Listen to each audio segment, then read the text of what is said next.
Leitura diária. Segundo livro de Reis, capítulo 9. Jeú é consagrado rei de Israel.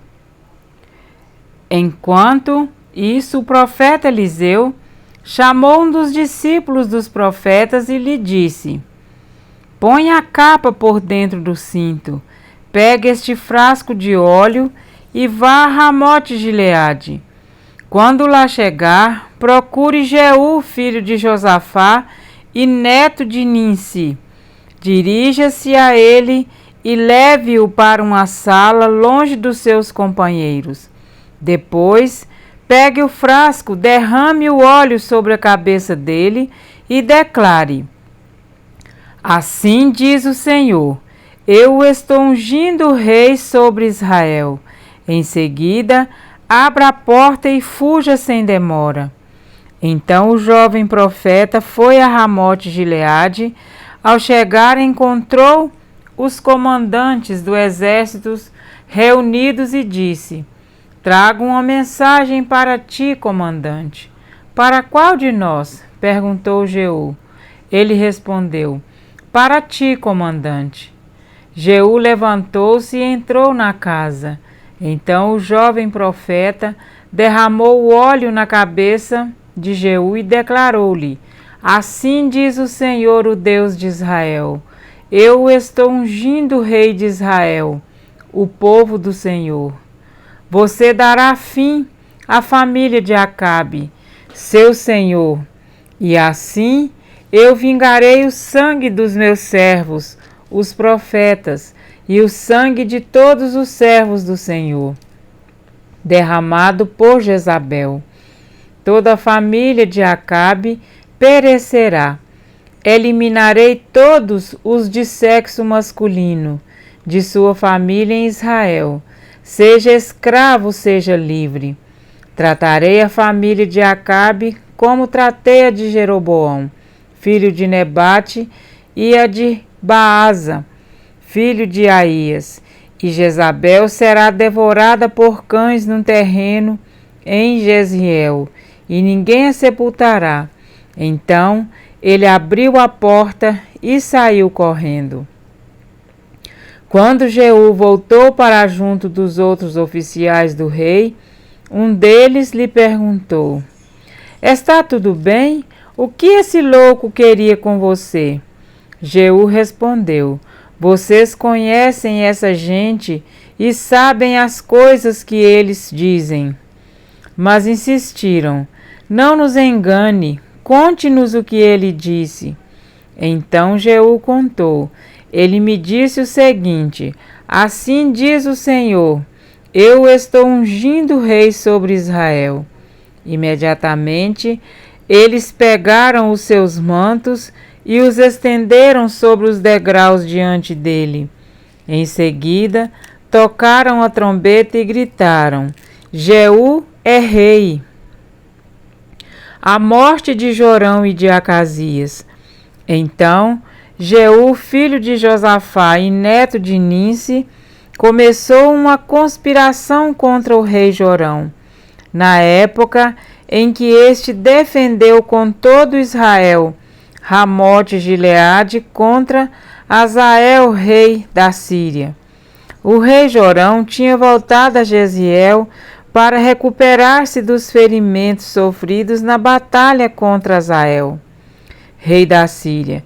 Jeú propôs: se vocês me apoiam, não deixem ninguém sair escondido da cidade para nos denunciar em Jezreel. Então ele subiu em seu carro e foi para Jezreel, porque Jorão estava lá se recuperando e Acazias, rei de Judá, tinha ido visitá-lo. Quando a sentinela que estava na torre de vigia de Jezreel percebeu a tropa de Jeú se aproximando, gritou: estou vendo uma tropa. Jorão ordenou: envie um cavaleiro ao encontro deles para perguntar se eles vêm em paz. O cavaleiro foi ao encontro de Jeú e disse: o rei pergunta: vocês vêm em paz? Jeú respondeu: Não me venha falar em paz, saia da minha frente. A sentinela relatou: O mensageiro chegou a eles, mas não está voltando. Então o rei enviou um segundo cavaleiro. Quando chegou a eles, disse: O rei pergunta: Vocês vêm em paz? Jeú respondeu: Não me venha falar em paz, saia da minha frente. A sentinela relatou: Ele chegou a eles, mas também não está voltando. E acrescentou: O jeito do chefe da tropa guiar o carro é como o de Jeú, neto de Ninsi, dirige como louco. Jorão ordenou que preparassem seu carro de guerra. Assim que ficou pronto, Jorão, rei de Israel, e Acasias, rei de Judá, saíram cada um em seu carro ao encontro de Jeú. Eles o encontraram na propriedade que havia pertencido a Nabote de Jezreel. Quando Jorão viu Jeú, perguntou: Você vem em paz, Jeú? Jeú respondeu: Como pode haver paz enquanto continuam toda a idolatria e as feitiçarias de sua mãe Jezabel? Jorão deu meia volta e fugiu, gritando para Acasias: Traição, Acasias! Então Jeú disparou seu arco com toda a força e atingiu Jorão nas costas. A flecha atravessou-lhe o coração e ele caiu morto. Jeú disse a Abdicar, seu oficial: Pegue o cadáver e jogue-o nesta propriedade que pertencia a Nabote de Jezreel. Lembre-se da advertência que o Senhor proferiu contra Acabe, pai dele, quando juntos acompanhávamos sua comitiva. Ele disse: Ontem vi o sangue de Nabote e o sangue dos seus filhos, declara o Senhor, e com certeza farei você pagar por isso nesta mesma propriedade, declara o Senhor. Agora, então, pegue o cadáver e jogue-o nesta propriedade, conforme a palavra do Senhor. Vendo isso, Acasias, rei de Judá, fugiu na direção de Bet-Agã, mas Jeú perseguiu, gritando: Matem-no também. Eles o atingiram em seu carro de guerra na subida para Gur, perto de Ibleã. Mas ele conseguiu refugiar-se em Megido, onde morreu. Seus oficiais o levaram a Jerusalém e o sepultaram com seus antepassados em seu túmulo, na cidade de Davi. Acasias havia se tornado rei de Judá no 11º ano de Jorão, filho de Acabe. A morte de Jezabel. Em seguida, Jeú entrou em Jezreel. Ao saber disso, Jezabel pintou os olhos, arrumou o cabelo e ficou olhando de uma janela do palácio. Quando Jeú passou pelo portão, ela gritou: Como vais, Zinrim, assassino do seu senhor? Ele ergueu os olhos para a janela e gritou: Quem de vocês está falando do meu lado? 2 ou 3 oficiais olharam para ele. Então Jeú ordenou: Joguem essa mulher para baixo. Eles a jogaram e o sangue dela espirrou na parede e nos cavalos, e Jeú a atropelou. Jeú entrou, comeu, bebeu e ordenou: Peguem aquela maldita e sepultem-na. Afinal, era filha de rei. Mas quando foram sepultá-la, só encontrou o crânio, os pés e as mãos. Então voltaram e contaram isso a Jeú, que disse: Cumpriu-se a palavra do Senhor anunciada por meio de seu servo Elias, o tesbita. Num terreno em Jezreel, cães devorarão a carne de Jezabel.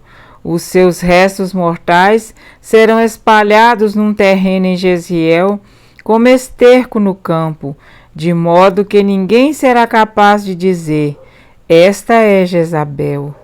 Amém? Para refletir. Enquanto o Senhor sustentava sua promessa concernente à sucessão real de Judá, o reino de Israel seguia com dinastias, cada vez mais ímpias e obstinadas. Jeú foi escolhido por Deus para governar Israel e executar o seu juízo sobre a casa de Acabe.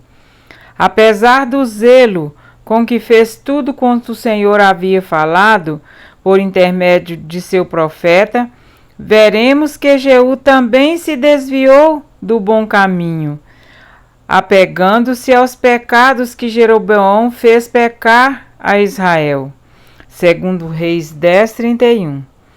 Contudo, por mais que o homem tente, por mais que a maldade se multiplique, ainda que a nossa humanidade se assemelhe a atitudes monstruosas, ou que o pecado transforme a raça humana na pior arma mortal deste mundo, podem ter a certeza de que Deus está sempre no controle de todas as coisas.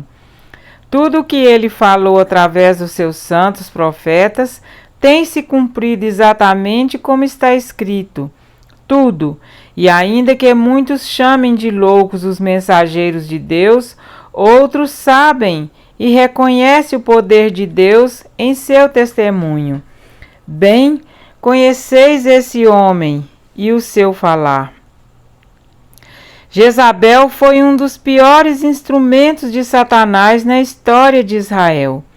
Sua biografia se resume em idolatria, perversidade e imoralidade. Ela governou seu marido e tinha total influência sobre sua descendência.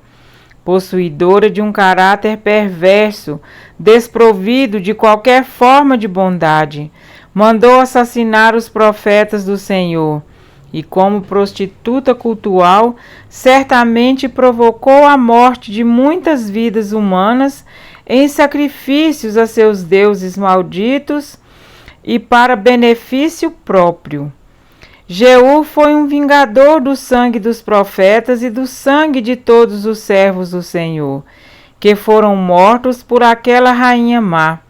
A morte de Jorão, Acasias e Jezabel deixam claro que a maldade pode durar algum tempo, mas ela tem data marcada para terminar. E a resposta de Jeú a Jorão e dita pelos filhos de Deus a cada dia, enquanto não chega o completo fim do pecado. Que paz pode haver neste mundo enquanto perduram as prostituições de Babilônia e os seus muitos pecados? Apocalipse 17:5. A pergunta que não pode calar é: estamos nos acostumando com isso ou suspirando e gemendo por causa de todas as abominações que se cometem nesta terra? Ezequiel 9:4. Muitos cristãos têm se acomodado e até apoiado as abominações do presente século como se tratando de boas causas. Defendem a ideia de que para evangelizar certos grupos sociais precisamos apoiá-los em seus pecados. Não, amados, é certo que nossa missão consiste em pregar o evangelho a todos, sem acepção de pessoas, mas isto não inclui em fazermos aliança com o mal. Isto não significa imitar o mundo e acariciar o pecado. Muito pelo contrário. Pregar o evangelho com amor inclui falar a verdade, ainda que esta primeiro tenha que ferir para depois curar.